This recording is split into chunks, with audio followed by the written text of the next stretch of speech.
நடிகர் ரவி மோகன் அவருடைய தனிப்பட்ட குடும்ப பிரச்சனை. ஏற்கனவே அத நம்ம குறித்து பேசியிருக்கிறோம். இப்ப மீண்டும் பொதுவெளியில சில விஷயங்கள அவரு முன் வச்சிருக்கிறார். என்னுடைய குழந்தைகள பார்க்க விடுறதில்ல. என்னை நான் எல்லாமே குடுத்துட்டேன். ஆனாலும் எனக்கு நிம்மதி இல்ல. என்ன விடமாட்றாங்க. என் கூட யார் இருக்காங்களோ அவங்கள வந்து தொல்ல குடுக்குறாங்க, டார்ச்சர் பண்றாங்க. இனிமே நான் படத்திலேயே நடிக்க மாட்டேன். இந்த மாரி டார்ச்சர் இருந்தா நான் எப்படி நடிக்க முடியும்? அப்படின்லாம் கேள்வி எழுப்புறாரு. ரொம்ப கத்தி, கதறி ஒரு ஒரு அன்ரெஸ்ட்டா வந்து அவர் இருக்கிறத வந்து வெளிப்படுத்துறாரு. கண்ணீர் விட்டாரு.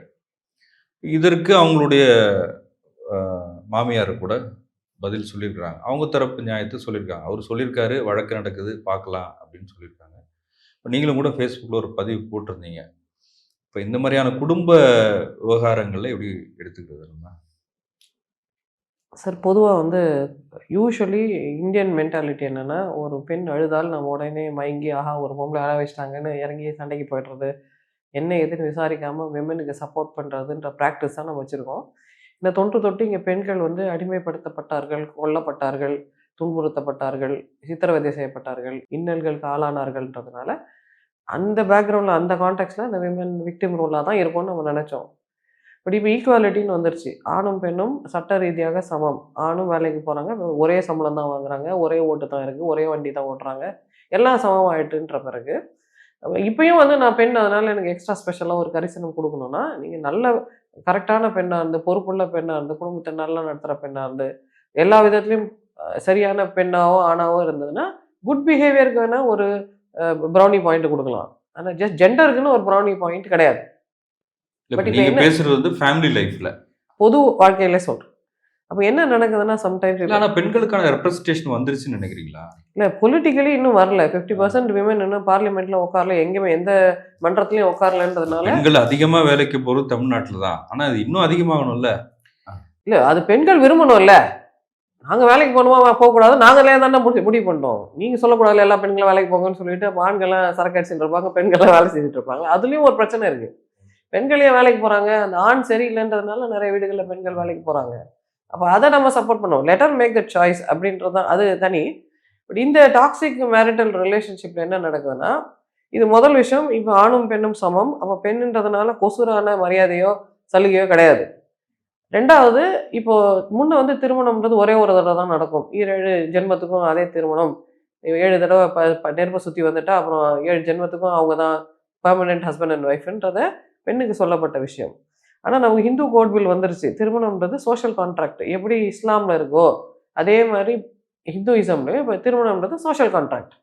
நான் கான்ட்ராக்ட்ட முடிச்சுக்கிறேன். உனக்கும் எனக்கும் பார்ட்னர்ஷிப் சரியா வேலை செய்யலாமா? ப்ளீஸ் லீவ் மீ அப்படின்னு அந்த பெண் கேட்டாலோ, ஆண் கேட்டாலோ, ஓகே அத பத்தி விவாதிக்கலாம், மீடியேட் பண்ணலாம், பீஸ் நெகோசியேஷன் பண்ணலாம், டிப்ளோமசி யூஸ் பண்ணலாம். பெர்மனன்ட்லி அவங்க பிரியறதா முடிவு பண்ணிட்டாங்கன்னா, அவங்க ஆரோக்கியமா பிரியறதுக்கு ஒருத்தர ஒருத்தர் அலோவ் பண்ணணும். இல்ல நீ பிரியக்கூடாது, உன்ன நான் அசிங்கப்படுத்துவேன், உன்ன நான் கேவலப்படுத்துவேன், பசங்கள நான் வச்சுப்பேன், உன்ன காட்ட மாட்டேன். நீ என்ன பண்றேன்னு பார்க்குறேன், உன்ன என்ன பண்றேன் பாருன்ற இந்த வேலை பண்றதுன்றது ஆண் செய்தாலும் தவறு, பெண் செய்தாலும் தவறு. ஆண் செய்தா எல்லாரும் கேட்பாங்க. "ஏன் அவள வாழ விட மாட்டேன்ற? ஏன் அங்க போய் இத பத்திலாம் பேசுற? ஒரு ஆம்பளைக்கு இதெல்லாம் அழகான்னு?" கேட்பாங்க. ஆனா பெண் செய்தால்ல, என்ன கேட்கிறதுன்னு மக்களுக்கு தெரியல. ஏன்னா அது புதுசு. வரலாற்றில் முதல் முறையாக ஒரு பெண் வந்து ஆணை வாழ விட மாட்டேன்னு சொல்லும்போது, இதுக்கு எப்படி ரியாக்ட் பண்றதுன்னு மக்களுக்கு தெரியாததுனால, முன்ன இருந்த டெம்ப்ளேட்ட யூஸ் பண்ண ஒரு பொண்ண போய் நீ இப்படி பண்ணலாமான்ற டெம்ப்ளேட்ட யூஸ் பண்றாங்க. அப்ப இப்ப நாங்க என்ன பார்க்குறோம்னா, ஸ்பெஷலி எங்களோட பிராக்டிஸ்ல நெறைய விதமான கொடூர மனநிலை கொண்ட பெண்கள நாங்க பார்க்குறோம். கொடூர மனநிலை வந்து ஆணுக்கு மட்டும் தானே இருக்கும்னு நம்ம நினைப்போம். அப்படித்தானே பொது புத்தியில இருக்கு. ஆனா கொடூர மனநிலை கொண்ட பெண்கள் இருக்காங்க. இப்ப நெறைய டாக்குமெண்ட்ரீஸ், டெலி சீரியல்ஸ்லாம் அத பத்தி வர ஆரம்பிக்குது. ஃபார் எக்ஸாம்பிள் ஒரு ஃபேமிலில ஒரு ஆள ஒரு ஒய்ஃப் வந்து விஷம் வச்சு கொன்னுட்டாங்கன்னு கேரளால ஒரு கதை வந்தது.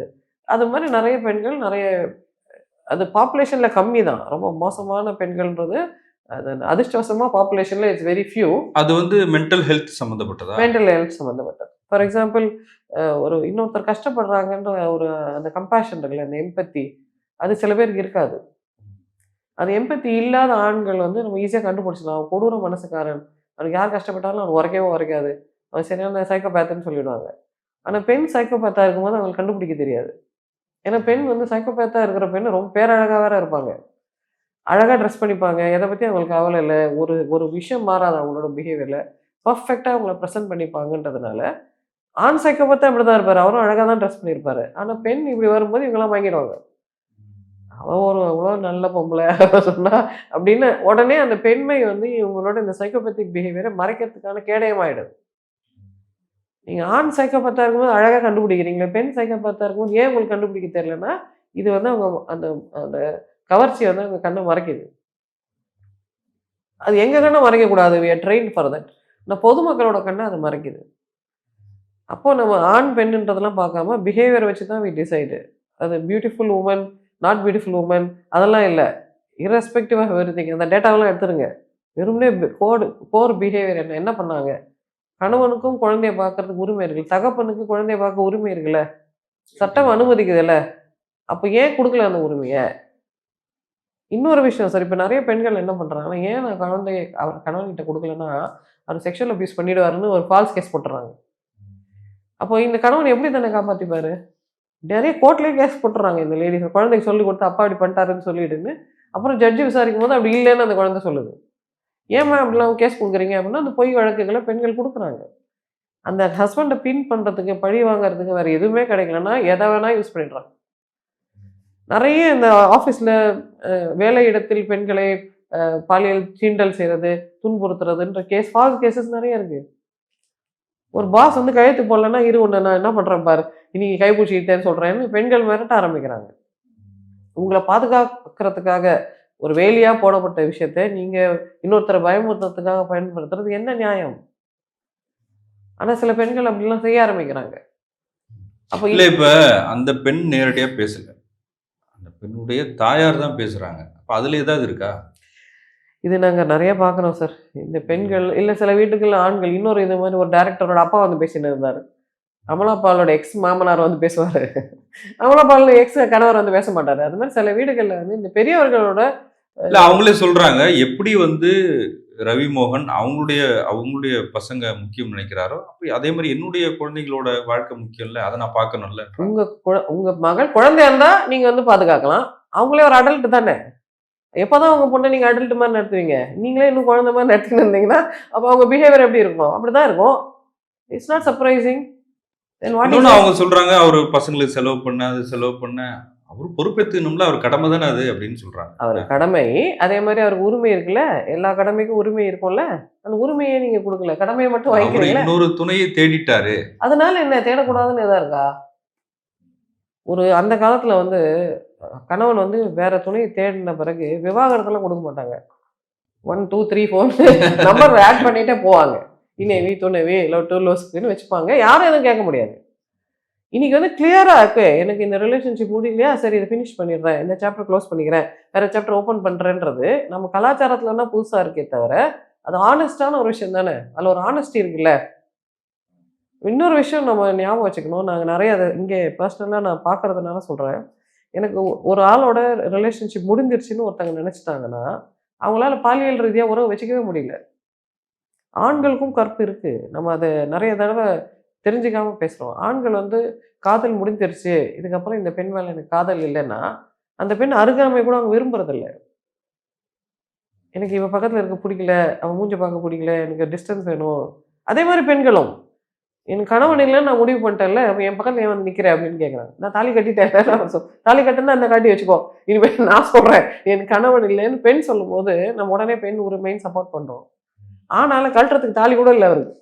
இந்தா வச்சுக்கோ. போதும் முடிஞ்சிச்சுன்னு அவரால சொல்ல முடியாது. அப்ப ஆணுக்கு அப்படி ஒரு பெரிய தர்ம சங்கடம் இருக்கு. என்னால இந்த ரிலேஷன்ஷிப்ல கன்டின்யூ பண்ண முடியலன்ற இக்கட்டான சூழ்நிலையில நெறைய ஆண்கள் இருக்காங்க. ஆனா நம்ம எப்ப பார்த்தாலும் வரிஞ்சு கட்டிட்டு பெண் சுதந்திரம்னு நம்ம பேசுறோம். ஆணுக்கு எப்ப சுதந்திரத்த பத்தி பேசுவோம்? ஆணுக்கும் தான் சுதந்திரம் இருக்கு. அப்ப இந்த ரிலேஷன்ஷிப் முடிஞ்சிருச்சுன்ற ஃபைனாலிட்டிய ஒரு பெண்ணால ஒரு மோதிரத்த அவுத்து, தாலிய அவுத்து காட்ட முடியுது. ஆனால அத காட்ட முடியல. இல்ல இப்ப ஒரு ஆண் வந்து அவர் குடும்பத்த பிரிஞ்சுட்டாரு. நீங்க சொல்றீங்க வாழ முடியாதுன்ற ஒரு சூழ்நிலையில என்ன பண்ண முடியும்? இன்னொரு துணையை தேர்ந்தெடுக்கிறாச்சு.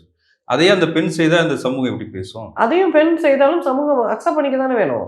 2 பேருக்கு வேற அப்ப அங்க அத நம்ம பேசணும்ல. ஆமா. யார் செய்தாலும், ஆண் செய்தாலும், பெண் செய்தாலும், டிரான்ஸெக்சுவலான ஒரு இண்டிவிஜுவல் செய்தாலும், marriage is a contract. Underline contract, contract, சில கான்ட்ராக்ட். சில விஷயங்கள் நடந்திருக்கு. அந்த மாரி நடந்திருந்தாலும், ரொம்ப பெரிய அளவுல அது வந்து இன்னும் வந்து அது ஏற்றுக்கொள்ளப்படல சமூகத்துல. சமுதாயம் இன்னைக்கு நீங்க சொல்ற உங்க ஏஜ் குரூப் வேணா அதை ஏற்றுக்கொள்ள முடியாத விஷயமா இருக்கலாம் சார். ஆனா இன்னைக்கு இருக்கிற ஜென் ஆல்பா, ஜென் ஜீக்கெல்லாம் இது அன்றாட வாழ்க்கை. அவங்க டேட்டிங் ஆப்ல இருக்கிறாங்க. அது ஒரு நல்லதா அது? ஒரு 15 வயசு புள்ள வந்து என்னோட எக்ஸ்ன்னு சொல்லும். அது நல்லது தானே! நம்ம கலாச்சார ரீதியா அது பெரிய மாற்றம். ஒரு பெரிய பாராடிம் ஷிஃப்ட் நமக்கு. இது நீங்க நம்ம கேள்வி சொல்றீங்க இப்ப வெறும் சேட்ல மட்டும் சொல்றீங்க. எப்படியா இருந்தாலும் நம்ம யார் அத பத்தி ஜட்ஜ் பண்றதுக்கு? நீங்க ஞாபகம் வச்சுக்கங்க இல்ல அது சார். தீர்வை 13 சொல்றது. வயசு ஆண்டாள் வந்து பெருமாள பத்தி பாட்டு எழுதும்போது நீங்க பக்தி இலக்கியோட மெச்சுக்கிறீங்கல்ல. 13 வயசு பெண் காதலன பத்தி கவிதை எழுதுனா உங்களுக்கு ஏன் அவ்வளோ கஷ்டமா இருக்கு? இல்ல அப்புறம் ஏன் நம்ம சட்டப்படி 18 வயசுன்னு வச்சிருக்கோம்? கன்சென்ட் 18 வயசு தான். அண்ட் அதுலயும் இப்போ அந்த சட்டங்கள்ல சிறு திருத்தங்கள் இப்போ ஜட்ஜஸ் இப்ப அத பத்தி பேசிட்டு தான் இருக்காங்க. இப்ப காதலனும் காதலியும் அவங்களுக்குள்ள பாக்ஸோ ஆக்ட் வராது. காதலன் காதலி தானே கன்சென்ட் இருக்குல்ல. அப்ப நீங்க கன்சென்ட்ன்ற இந்த கதைய கொண்டாடுறது பேரண்ட்ஸ். இந்த பேரண்ட்ஸ் என்ன நினைக்கிறாங்க, இந்த வயசுல அவங்க செக்ஸ் வச்சிருந்திருக்க கூடாது. என் பெண் வந்து வெர்ஜினிட்டி ரொம்ப பெரிய விஷயம். அவளா நினைச்சா கூட அவ வந்து அத பத்தி ஒண்ணும் முடிவு எடுக்கக்கூடாதுன்றது பேட்ரியார்கி தானே. என் பெண்ணோட வெர்ஜினிட்டி எனக்கு ஓனர்ஷிப் இருக்குன்னு அவங்க நினைக்கிறாங்க.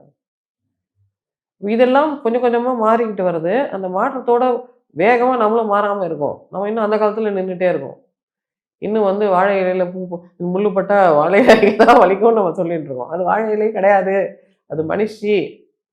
இந்த இல்ல மாதிரி ஆனா அந்த செடி மாரி இருக்கிற கொடியோட பசங்கள சில சொல்லுவாங்க, பிஞ்சிலேயே பழுத்ததுலாம் சொல்லுவாங்கல்ல. அவங்க என்ன சொல்றாங்கன்னா, இது எங்கேருந்து வருதுன்னா, செக்ஸ் இஸ் அ சின் அப்படின்ற கான்செப்ட்லேருந்து வருது. செக்ஸ் இஸ் அ சின் எந்த எந்த மதத்தோட கான்செப்ட்? கிறிஸ்டியானிட்டியோட கான்செப்ட். ஜெயினிசமோட கான்செப்ட். ஹிந்து மதத்துல செக்ஸ் இஸ் நாட் அ சின். இல்ல அது மத ரீதியா இப்ப பார்க்கலனா ஆ கூட, அப்போ சமூக ரீதியா அது நீங்க தமிழ் இலக்கியம் என்ன சொல்லுது? 13 வயசுல, 14 வயசுல உங்க அப்பா யாருன்னு எனக்கு தெரியாது.